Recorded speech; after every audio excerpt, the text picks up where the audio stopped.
Okay. We already discussed circular identities last time, no? So, nakapag-introduce na tayo and I was even able to present to you these identities, no? The reciprocal identities, the quotient, the Pythagorean identities. So all in all, I was able to present like 8 basic identities from trigonometry. Okay? So, in-explain din natin bakit sila tinawag na identities, no? So, this time, we will have some application of these identities on how they will be used in our subject. Okay? One would be in the simplification of trigonometric expressions. So, I gave you some illustrations last time, so I'll be giving some more examples. Like for number one, you're given cosecant theta all over tangent theta plus cotangent theta.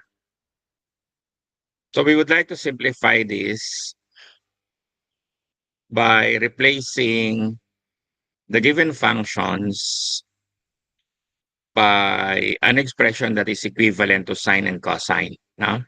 So yun naman yung una kong sinabi last time. So it will be easier for you to simplify. So in this case, we will replace cosecant by 1 over sine, your tangent by sine over cosine, and your cotangent by cosine over sine. Okay? So, from a simple fraction to become a complex fraction. So, mas naging complex yung fraction natin. But, we could simplify this by combining your denominator. No?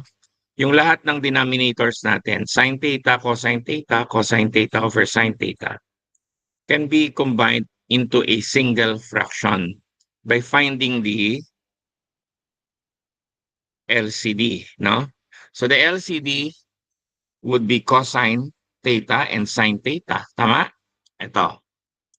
So cosine theta, sine theta. Then we can divide cosine theta, sine theta by cosine. Ang matitira ay sine, no? And then your sine should be multiplied by sine theta. So it becomes sine square. And then your cosine theta, sine theta should be divided by sine. Magka-cancel yung sine, you'll be left with cosine. And your cosine should be multiplied with cosine. It becomes cosine square.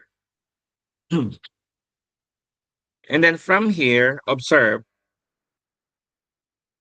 that your sine square plus cosine square is actually equal to an identity or a value, no? We use the fundamental Pythagorean identity where sine square plus cosine square is actually equal to 1, the Pythagorean identity. Tama? So we replace this by 1. So you now have a fraction in the numerator and a single fraction in the denominator. So still a complex fraction, but we could simplify this by changing the operation to multiplication and then getting the reciprocal of your denominator. So it becomes 1 over sine times cosine theta, sine theta, all over sine, where this would simplify to cosine. Tama? 1 times cosine is cosine all over 1. So that's equal to cosine theta. Okay? So meaning, cosecant theta all over tangent theta plus cotangent theta will simplify to a single function, which is cosine theta. Okay? Next, I'll proceed with the next example. The quantity cosecant x plus cotangent x is actually multiplied to 1 minus cosine x. So, ganun din, we have to replace the function so that they become sine and cosine. So this factor becomes 1 over sine plus cosine over sine. And then is still multiplied with 1 minus cosine, take cosine x. Okay? So pansinin, the one inside the grouping sign, no, yung dalawang fraction has the same denominator. So this could be written as a single fraction, which is 1 plus cosine x, your numerator, all over sine, and is multiplied to 1 minus cosine x. And then the numerator can be multiplied, di ba? So this one has a pattern. It's like you got a plus b, 1 minus b, no? Where the product would be a square minus cosine, minus b square, no? So we should follow the same pattern for that product. So the numerator becomes 1 minus cosine square. Okay? Now, 1 minus cosine square is equivalent to an identity which is equal to sine square. So we have to replace it. Then all over sine, so we would cancel one of the signs here. There are two signs in the numerator, one sign in the denominator. So simply cancel, you'll be left with sine. So meaning, the quantity cosecant x plus cotangent x times the quantity 1 minus cosine x is equivalent to sine x. So based on the two illustrations I gave you, when you are asked to simplify the expression, that would mean that you have to express the given into a single function, no? Single function, or it could be two functions, but it could be in terms of sine and cosine, no? So to simplify trigonometric expressions means to rewrite it as an expression that's containing only one or two trigonometric function. Okay? Now, the other application of these identities is on the proving, no? Where I already gave you some illustrations last time. So just to sum up, the steps I employed in the proving of identities, ang sabi dito, we should always start with one side of the equation and convert it in terms of the other side. So usually you start with the side that's containing more terms, or the side that is more complicated. No? We could combine a sum or difference of fractions into a single fraction. We could reduce fractions. We could factor the expression. So meaning if you're manipulating on one side, factor out one side only. Okay? And then we could combine similar terms. We could multiply both the numerator and denominator by the same expression. Or if you want, you can divide both the numerator and denominator by the same expression. But do not multiply or divide on both sides of the equation. Okay? We don't do that. So that means you never cross multiply. Okay? And then we write all trigonometric expression in terms of sines and cosines, and then we simplify. So basically, these are the basic steps. Okay? There are 8 fundamental steps that we need to remember. So let's have an example. Tangent x plus cotangent x is equal to secant x, cosecant x. We have to prove that the left is equal to the right, or the right is equal to the left side of the equation. Okay? So meaning we're not sure yet if this really is an identity. So just like in the suggested steps, we manipulate the side that has more terms. So looking at this, the left has 2 terms, the right has only 1 term. So ibig sabihin, you should manipulate on the left side. Okay? We replace tangent and cotangent. So it becomes sine x cosine over cosine x plus cosine x all over sine x. So we put the dividing line here, so to make sure that we do not touch the right side. So there are 2 fractions. Ang sabi sa atin, you could combine fractions into a single fraction. So we find the LCD. The LCD is cosine x sine x.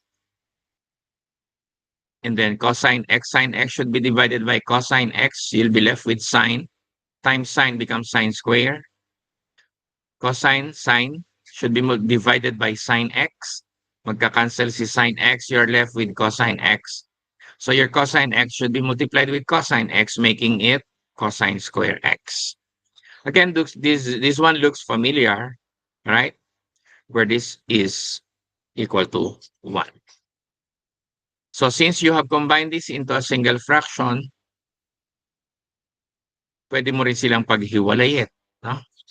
Where this could be written as 1 over cosine times 1 over sine. Because 1 over cosine is secant and 1 over sine is cosecant, we could replace it, and that's equal to the right side.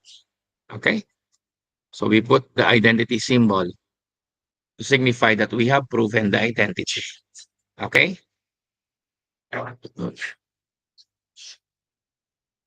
So are we clear with this slide, class?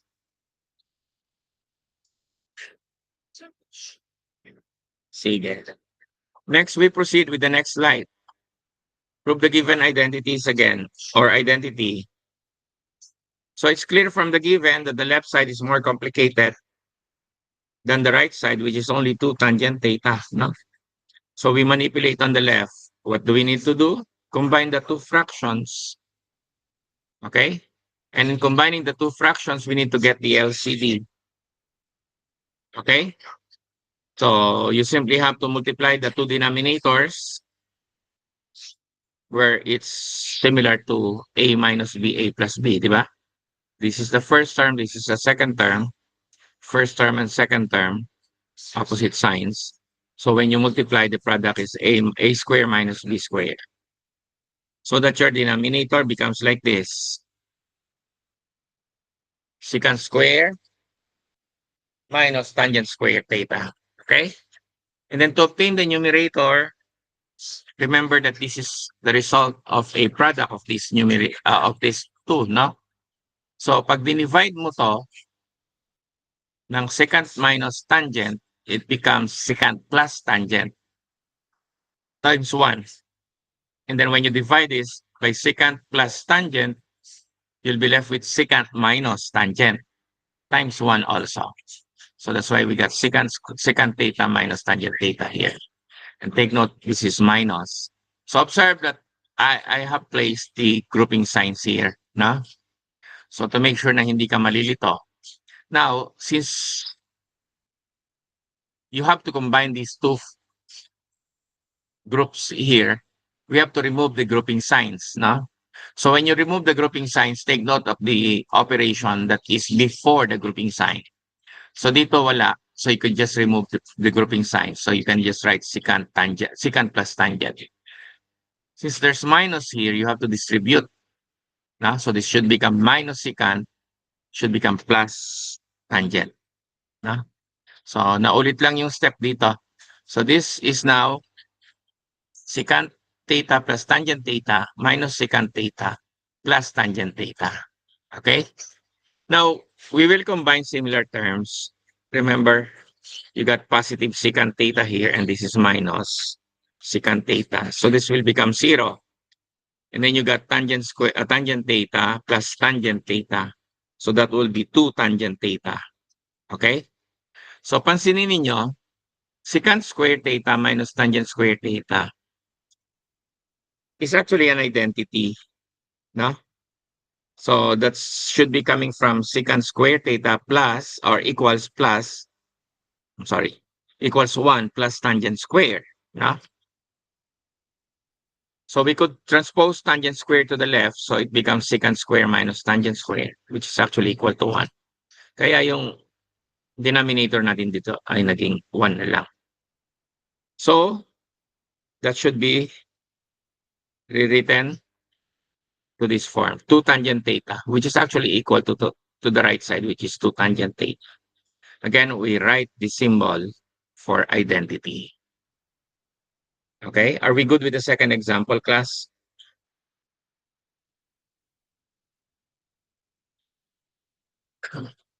Sige. Next, example number 3. Looking at the given, mukhang hindi mo alam kung saan ang sisimulan mo, no? So, ibig sabihin, you could either work out on the left or work out on the right side, no? So, we'll try to work out on the left. Sabi dito, you do not cross-multiply. Do not assume that the two sides are equal. Because when you cross-multiply, you assume that this is an equation. You assume that this is an identity, no? So, don't do that. So, anong gagawin dun sa left side? What will you do on the left side? Okay. So, the left side is a fraction. So, there are things that you can do in a single fraction, di ba? You could multiply both the numerator and denominator by the same number. No? Kailangan tanong, anong number ang i-multiply mo? In this case, you could think of the conjugate of the denominator. The conjugate of your denominator is 1 plus sine t. No? So that's what you're going to multiply on the left. So you would know why I multiplied it by the conjugate. So look at the numerator, it will become 1 plus sine t times cosine t. But the denominator could be multiplied directly, no? It's like a product of sum and difference. So when you multiply the denominator, it becomes 1 minus sine square, no? Sa taas, hindi ko dinistribute. There's a purpose for not doing that. Okay? Sige. Your 1 minus sine square theta or t is actually equal to cosine. So remember, there is cosine here. No? So gagawin kong cosine to. So it becomes 1 plus sine t, cosine t, and then cosine square. Where you could simplify, there's a common factor now. No? So it's like you're left with 1 plus sine t all over cosine t. So ano pwedeng gawin dito? Pwede mong paghiwalayin yung fraction. But in our case, I will not do that because this is already your right side. Tama? So this is equal to the right side. Okay? So next, we'll try to manipulate on the right side. Anong gagawin sa kanan? You do the same. You multiply the numerator and the denominator by the conjugate of the numerator this time. Okay? Multiply the numerator but do not multiply the denominator. So the numerator is 1 minus sine squared. So denominator is the same. You just have to copy. And then replace the numerator by cosine square. Where cosine in the numerator and there's cosine in the denominator. Cancel out. You'll be left with cosine t in the numerator all over 1 minus sine t, where this is your left side. Okay? So, ibig sabihin, you could always manipulate on the left or manipulate on the right. No? Or may mga pagkakataon kasi na you just have to make a decision. No? Pero kadalasan, ang decision natin ay nakabase kung alin yung mas komplikado. We have to simplify. No? Okay? So that's for the basic identities. Now, we'll go to the new identities. Now, I'll be presenting you some or difference identities. May bago tayong 6 na identities dito. You got sine alpha plus beta is equal to sine alpha, cosine beta plus cosine alpha sine beta. Pansinin mo ha, naka-alternate alpha, beta, alpha, beta. Okay? For sine, you have alpha minus beta. So sine alpha cosine beta minus cosine alpha sine beta. Okay? So ang palatandaan, kapag plus yung sine ng dalawang angles mo, plus din dito. If it is minus, it should be minus here. And then you have to remember, this is sine alpha cosine beta, cosine alpha sine beta. For cosine identity, sum or difference identity, you have cosine alpha cosine beta and then sine alpha sine beta. Look at the difference. So this is sin, cos, this is cos, sin, no? This is cos, this is cos, this is sin, sin. Okay? So parehas lang dito, kaya lang kapag plus, dapat minus ka dito. If it is minus here, you should have plus here. Okay? And then for tangent alpha plus beta, it's tangent alpha plus tangent beta all over 1 minus tangent alpha tangent beta. So if it is minus here, minus sa taas, plus sa baba. If it is plus here, plus sa taas, minus sa baba. Sasabihin nyo, sir, dagdag na naman yan sa kailangang i-memorize. Yes. But it will be easy for you to remember this. No? So for sine, you have to read this like this. Sin, cos, cos, sin. No? It's like you got sin, cos, cos, sin. No? And then for cosine, you have cos, cos, sin, sin. No? So yun lang ang tatandaan. Sin, cos, cosine for sine. Cos, cos, sin, sin for cosine. Okay? Now, what are the uses? Tingnan natin to. Look at the given. You find the value without using calculator. Now, find the exact value without using calculator daw. So you got sine 25, cosine 20, plus cosine 25, sine 20. So tingnan mo, this is sin, cos, cos, sin. So ibig sabihin, this is sine, sum identity. No? Identity for 25 plus 20. Okay? So that's equivalent to sine 25 plus 20. And then when you combine 25 and 20, that's actually 45. And what's sine 45? It's square root of 2 over 2. Okay? So that's how you use the sum and difference identities of two angles. No? So you can find the exact value of 25, cosine 25 and cosine 20, since these are not special values. But we could do something by combining them to become a special angle. Okay? Next, cosine 5 pi over 7, cosine 2 pi over 7 minus 5 pi over 7 and sine 2 pi over 7. So this is like cos, cos, sin, sin. So cosine identity. Sabi mo kung minus yan, it should be plus here. 5 pi over 7 plus 2 pi over 7 will give you 7 pi over 7. Where you could cancel the 7, so you only have cosine pi. And then cosine pi would be equal to a negative 1 value. No? Mula dun sa unit circle natin. So this is one of the uses of your sum or difference identity. Okay? Let's proceed with the next example. Suppose that alpha and beta are angles in standard position. Alpha is in quadrant 1, cosine. Alpha is 12 pi over 13. Beta is in quadrant 2. It's actually 3 over 5. Sine beta is 3 over 5. We're also determined that the sum of the two angles, alpha and beta, sine alpha plus beta. So, ang tanong, paano natin isosolve, no? So, una, tingnan mo muna yung given. What are the given? You're given cosine alpha, you're given sine beta. Okay? Because there are two angles given, alpha and beta. So, ibig sabihin, if you will be using the formula sin, cos, cosine, kailangan mo ng sine alpha, kailangan mo ng cosine beta. Okay? So, let's try to work out with this cosine alpha.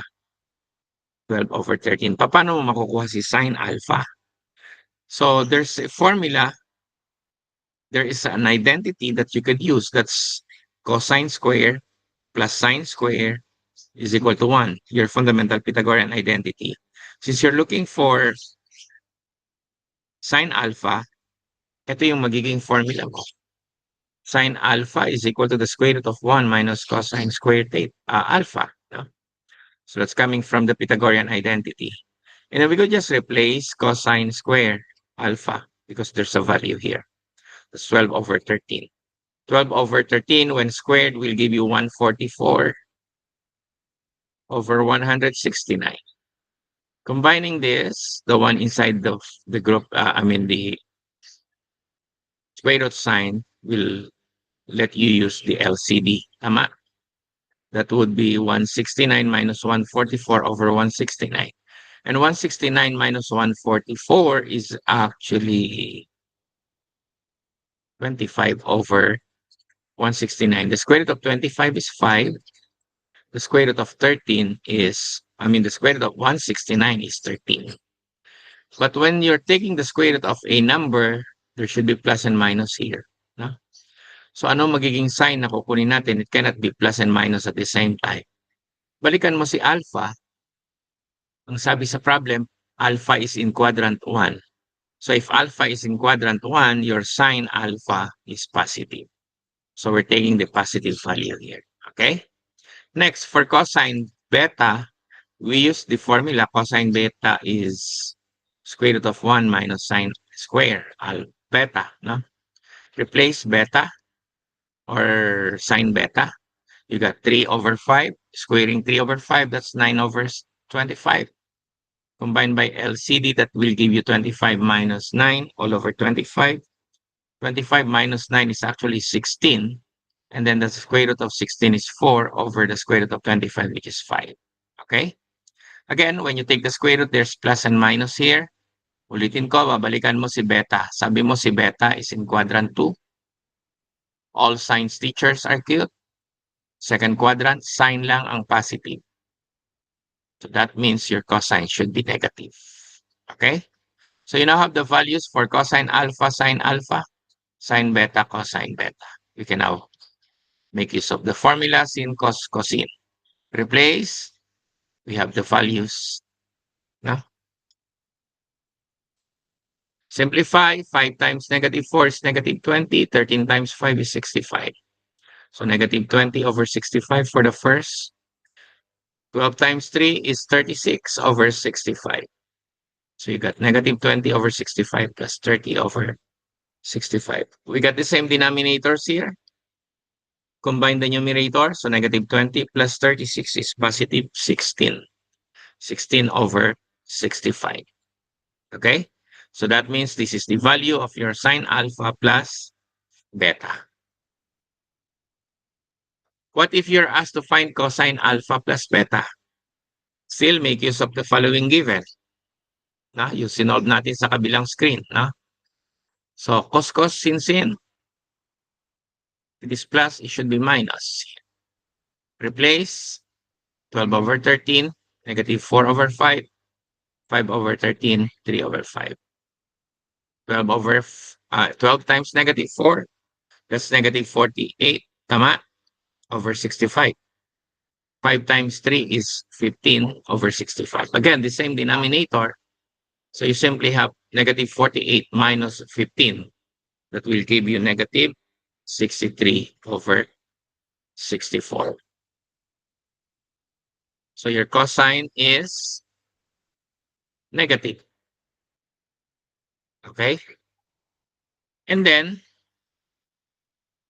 we proceed to the next example. What if you're asked to find tangent alpha plus beta? So we know the formula, tangent alpha plus tangent beta all over 1 minus tangent alpha, tangent beta. But we have these values only. Tama? So kailangan mo ng tangent. Remember that tangent is sine over cos. So tangent alpha is sine alpha over cos. Pareho ng denominator, you can simply cancel out the denominator. You're left with 5 over 12. Okay? For tangent beta, you have sine beta over cosine beta. Simplify, cancel out yung 5, you're left with 3 over negative 4. So you have these values and you have to replace them. Yan, 5 over 12, negative 3 over 4. And then we got 5 over 12 here, negative 3 over 4 dito. No? Combine the numerator by finding the LCD, which is 12. Tama? So it becomes 12 here divided by 12 is 1 times 5 is 5. 12 divided by 4 is 3 times 3 is negative 9. Okay? We multiply the numerators and the denominators here, we'll get negative 15 over 48. We simplify the numerator, that's negative 4 over 12. Sa baba then, negative becomes plus. And then you combine this by LCD. So the new answer is negative 12, negative 4 over 12. This is now 48 plus 15 over 48. 48 plus 15 gives you 63 over 48. Okay? And then we simplify by getting the reciprocal. Negative 4 over 12 times 48 over 63. We cancel out 48 and 12 since both are divisible by 12. 48 by 12 is 4. 4 times 4 is negative 16 over 63, which is the value of your tangent alpha plus beta. May question para sa problem number 3? Class, do we have questions here? Wala na yatang nakinig. Andyan pa ba kayo? Okay. Sige. Now, we'll proceed with the next example. Determine the exact value of sine 15 without using calculator. Hala, paano yan, sir? Hmm? Wala naman tayong special values sa 15, di ba? You only have 30, 45, 60, and the quadrantal angles 0, 90, 180, 270, 360. No? So you could actually think of two angles whose sum or difference is 15. So I could think of 45 and 30. No? 45 minus 30 is 15.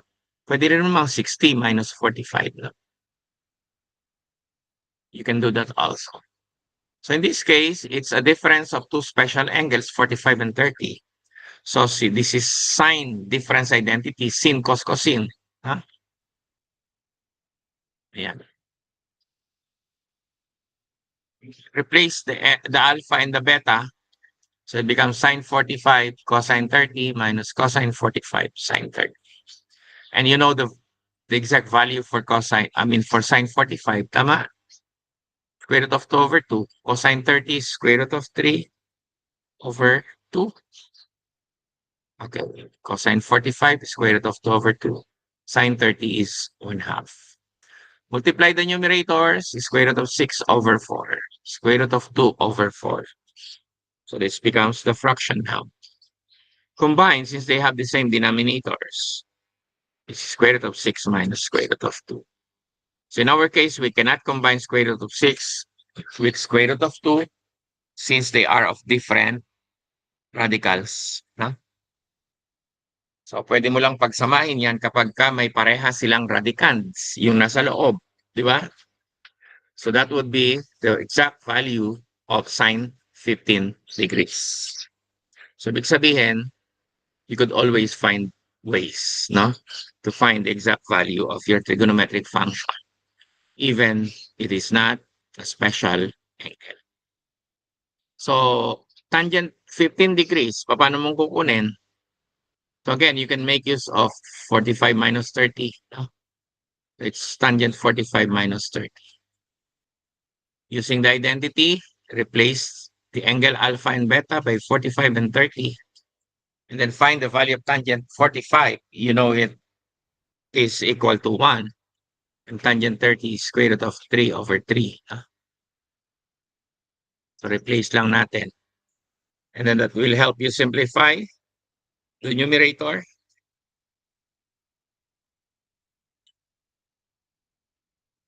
Wait, something's wrong with this. So ano dapat ito? The denominator here is 1. So 3 divided by 1 is 3 times 1. Should be 3 here. No? So palitan na natin. So ayusin na natin doon. So this should be 3.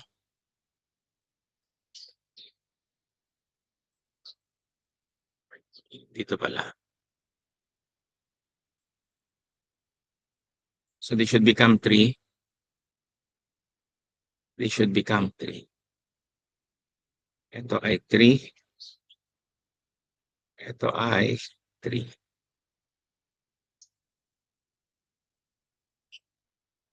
Ayan. So you will combine this by LCD, di ba? Kaya magiging 3 minus square root of 3 over 3.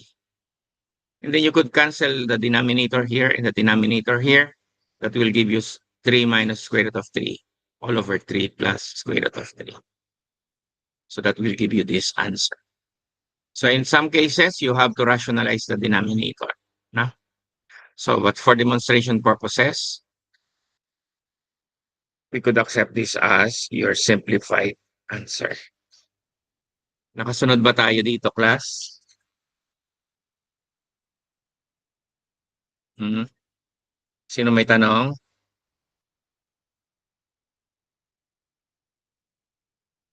Okay, so it's time to check yourself. Ready na ba kayo?